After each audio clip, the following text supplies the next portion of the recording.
Hey there, hope all is well. Back at you today with some more RTD news updates. And today's topic is Egypt. The currency crisis is ongoing in Egypt as we speak. And as always, if you enjoyed today's articles, feel free to share them with family and friends to help them become more monetarily aware on events surrounding them and things relevant to their own personal finances. As well, if you're new to RTD, click the subscribe button for more RTD news updates as well as interviews. Let's get into today's articles.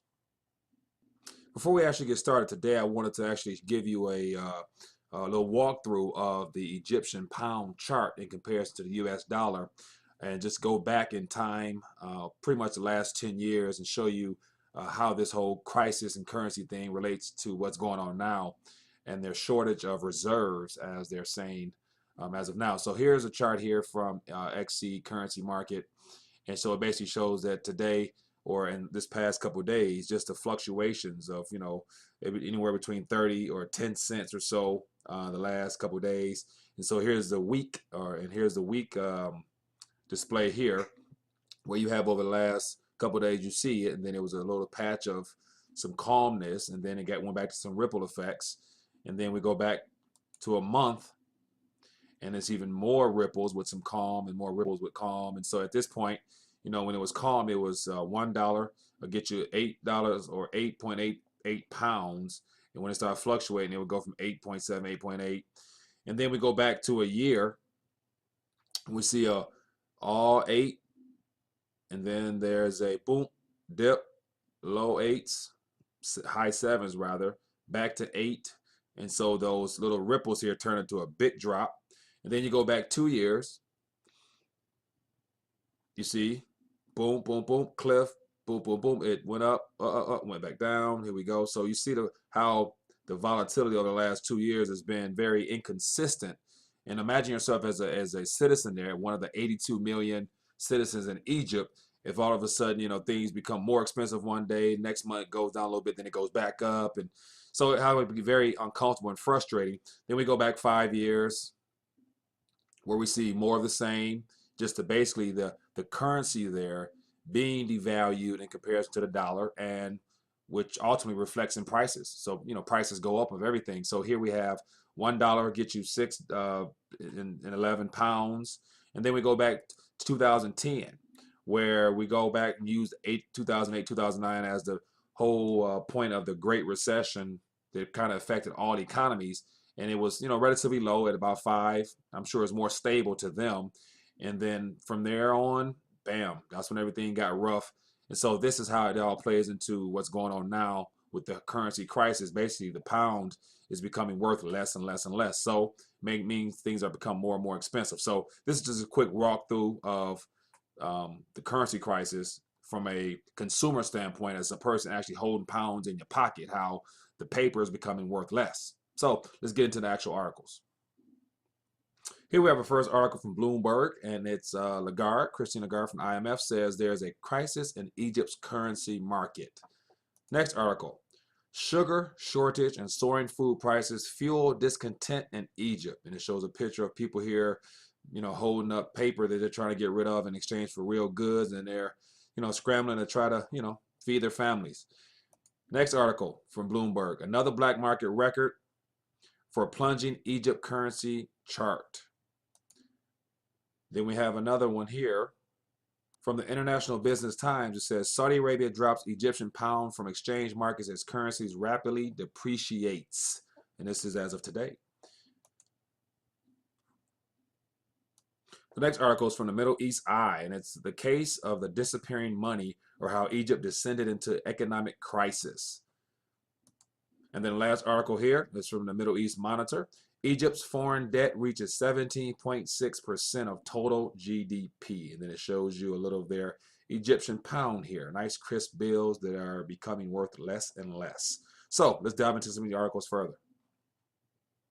So here we have the first article from Bloomberg, and it's Crisis in Egypt's Currency Market. And so this video here, it's about 2 minutes and 30 seconds, and basically talks about how the IMF, as the primary monetary source of all countries, how they're ready to help out the country as far as loaning them money if they line up with some changes and things like that. which are similar to a lot of things they've done with Italy, Greece. They basically say, hey, give us, real tangible things and we'll give you more debt that you can't repay, but we'll just give it to you anyway. So that's kind of what she was kind of hitting at. And then if you read here a little bit, it just mentions, but IMF Managing Director Christine Lagarde said Egypt is facing a currency crisis that should be tackled based on local circumstances. Though history shows that a rapid exchange rate actions works best in countries with low reserves and a wide gap between the official and black market. So basically saying that, this exchange rate action works best is basically really, really devaluing the currency. So right now it's 1 to 8. She's probably saying take it down to 1 to 11, 12, or 13, and which obviously hurts the people that's holding all that paper. Says the most populous Arab country is gripped by foreign currency shortage that has battered business activity and raised fears of spiraling inflation. Lagarde said this month that Egypt needs to address exchange rate and subsidy policies, fueling speculation that policymakers must either devalue or float the pound and raise energy prices before securing IMF support. So basically, they're saying that you need to unpeg that thing, let it float, which means it's automatically going to be devalued. And so that goes, as I mentioned, from 1 to 8 to 1 to who knows what, which basically hurts those that are dependent upon it because, with currencies that are not quote unquote reserve currencies like the dollar, if it's just a local currency, no one really cares or really needs it. So those things tend to suffer and hurt, the most first. It says Lagarde, in an interview with Bloomberg Television on Thursday, said Egypt was very close to securing as much as $6 billion in bilateral financing required to seal a $12 billion loan from the IMF.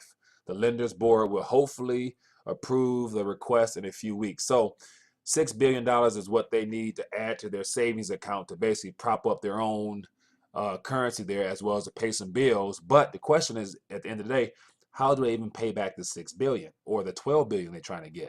So that's how this thing works. They'll give them money knowing that they're not in a position to repay it, but they'll give it to them just to keep things afloat. So interesting article. If you're interested in reading it, it's below. Here we have The Guardian. It says sugar shortage and soaring food prices fuel discontent in Egypt. Currency crisis brings sharp drop in import of basic good as governments makes unpopular cuts to subsidies program. So once again, you got that picture of people scrambling to try to get a bag of rice or sugar or food or whatever it is. So it's interesting. So the shortage of basic goods and skyrocketing food prices are fueling discontent in Egypt, where a currency crisis has hit imports. Sugar has all but vanished from supermarkets, and imports of items such as powdered infant formula and even some contraceptives are down. Egyptian authorities, who have blamed traders and suppliers for hoarding and smuggling goods, said that they have so far seized 9,000 tons of sugar in raids on factories and warehouses, including facilities belonging to PepsiCo and Adidas, one of the country's largest manufacturers of confectionaries. The sugar is intended for resale to the public at subsidized prices. So you have companies that are deciding not to sell their goods because they're losing money or not profiting, and it's considered hoarding by the government because they're saying, hey, we're going to hold back until things get under control. But because the store shelves are empty, government says, hey, you must sell this stuff even at a loss, or we'll subsidize and give you some money on top of what you're losing. So interesting. A man in Cairo was recently arrested and bailed for carrying a 10 10 kilograms of sugar, as this exceeded possession of amounts reasonable for personal use, according to the Egypt's largest newspaper, Al Arman. So basically, a guy was carrying a pack of sugar that was too big, and it was considered suspicious, and they probably arrested him. Egypt imports about 1 million tons of sugar annually, about a third of its total consumption, but an acute shortage of dollars has cut imports by private traders, leaving the market short. The dollar shortage and the suspension of oil aid from Saudi Arabia earlier this month have also led to a widening gap between the official and parallel market trading rate of Egypt's currency. So interesting. Hoarding sugar and holding back because you don't want to lose money is illegal. So it sounds a lot like what's going on in Venezuela, in my opinion.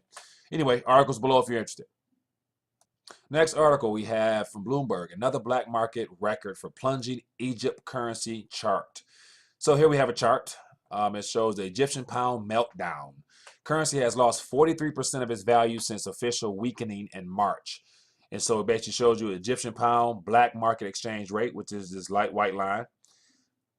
And then you have the Egyptian pound official exchange rate, which is this blue line. So according to what the government will exchange it for foreign, trade and things like that, it's at that, just consistent. What is it? About 8.5, almost $9 is what the government says. But yet, if you're on the streets, you're trying to get rid of those Egyptian pounds, what you'll be willing to pay to get a single dollar is about 16. So you'll be willing to give about 16 pounds in order to get $1, basically is what they're saying. So this is interesting here. Just to give you a little more insight, it says Egyptian's pound dropped to 16.11 per dollar in the black market. Another record that extends declines over the past month to 19% as pressure grows on the country to weaken its currency to lure foreign investment and stimulate growth. So like I said before, the whole idea of letting the currency float or just devaluing it even more is saying change this government number, move it up to about 10 or 11, and then you'll probably get a little more investment or something like that. But yet it hurts the locals, but it's good if you're a foreigner coming in because you can do things a lot cheaper.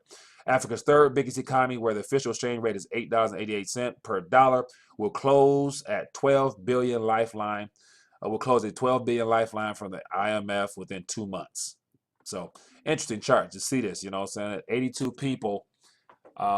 million people are living upon or using a pound day to day. And, this type of stuff really just is very disheartening on my part or just to hear about. So interesting article if you're interested in reading more.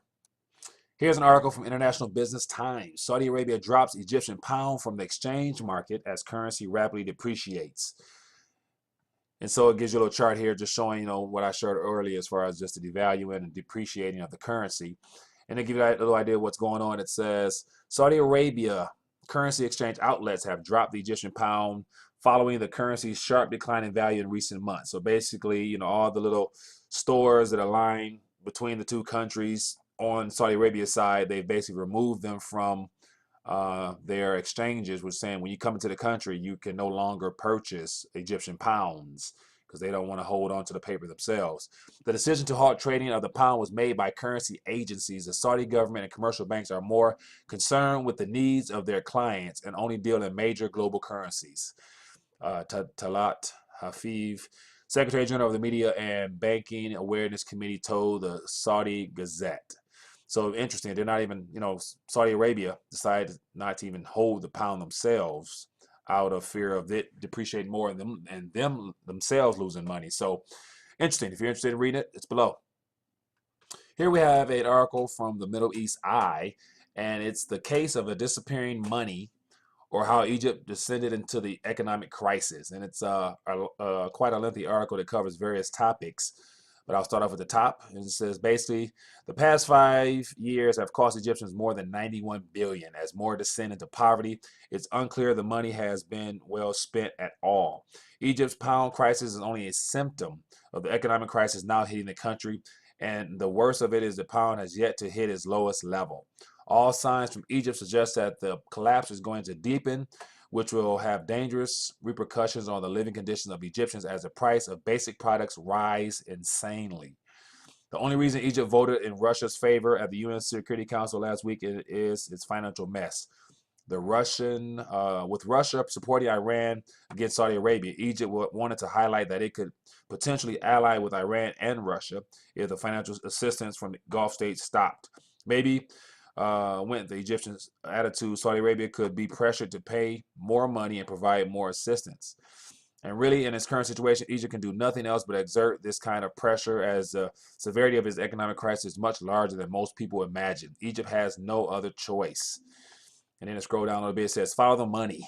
On February 11, 2011, when the military council took power, the U.S. dollar was equivalent to 5.8 Egyptian pounds, while the U.S. dollar is now more than 15 pounds. In other words, the past 5 years, the pound has lost 70% of its value in the last 5 years. 70%. On the day of the July 13th military coup, a U.S. dollar was about 6.9 pounds, which means that part of the decrease happened as a result of the military council coming into power. But the majority collapse took place after the coup along with the hopes of a democratic, civil, and modern state with a free market in Egypt. Back to February 11, 2011, the central bank held reserves in foreign currencies totaling 36 billion at the time. By this August, the reserve hit the lowest level in Egyptian history at 5.5 billion. So within 5 years, 31 and some change billion has, disappeared, whether it's been spent wisely, stolen, pocketed, who knows, but it's gone, and the people are suffering. This raises an important question. Where did the Egyptian people's money go? And who raided the vaults of the central bank? So that's the big thing. Who committed the big crime against the people? Since the middle of 2013, Egypt has been receiving currency assistance from the Gulf states, which is believed to have reached 50 billion. This means that the Egyptian regime has swallowed now only billions of dollars of assistance, but also 20.5 billion that had been sitting in the central bank reserve in Cairo. Yeah, money was stolen. Another topic here says more Egyptians will live in poverty. Alongside the disappearing money, the tourism sector has collapsed, further aggravating Egyptian economic crisis. Regardless of the reasons behind this sector's collapse, it has accounted for between 7 to 11% of GDP. According to the official data from the State Information Service, 20% of the foreign currency influx into Egypt comes from this sector, which means that the breakdown of the industry is the major cause of the dollar crisis that Egypt is enduring. So just show the picture here, some kids playing around on the sidewalks and some, not so, sanitary conditions. But this is what's going on in Egypt with the currency. People struggle as the government continues to, not take care of their people. So articles below if you're interested. Here we have the last article from the Middle East Monitor, and it's Egypt's foreign debt reaches 17.6 of total GDP. Then you have those nice crispy Egyptian pounds that are becoming not even worth the ink and paper they're printed on. It says Egypt's foreign debt rose to 17.6% of the total GDP by the end of the fiscal financial year 2015-2016 compared to 14.8% last year, the Central Bank of Egypt revealed yesterday. The Central Bank of Egypt announced that the country's external debt reached 7.7 billion during the last financial year. In a monthly report released on yesterday, the CBE attributed the rise in foreign debt to the increase in the net usage of credit facilities, which reached about 7.4 billion in addition to the increase in currency exchanges. So they've, incurred more debt on credit. Egypt's medium and long-term foreign debts for the last financial year amounted to 5.2 billion.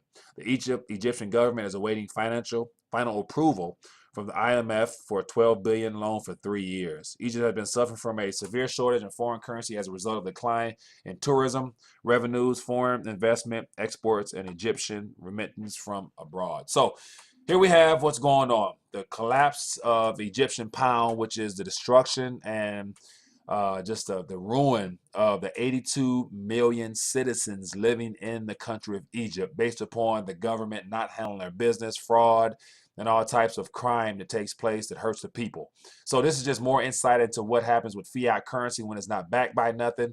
It's manipulated and used basically against its own people to make them work for paper and ink that's worth nothing, while the real goods are either stolen or overpriced or whatever you want to call it. But yet at the end of the day, just a more of more crime happening globally of stuff you won't hear on mainstream news. So if you found this to be informative, feel free to share this, subscribe. I would love to hear your thoughts below. Leave a comment.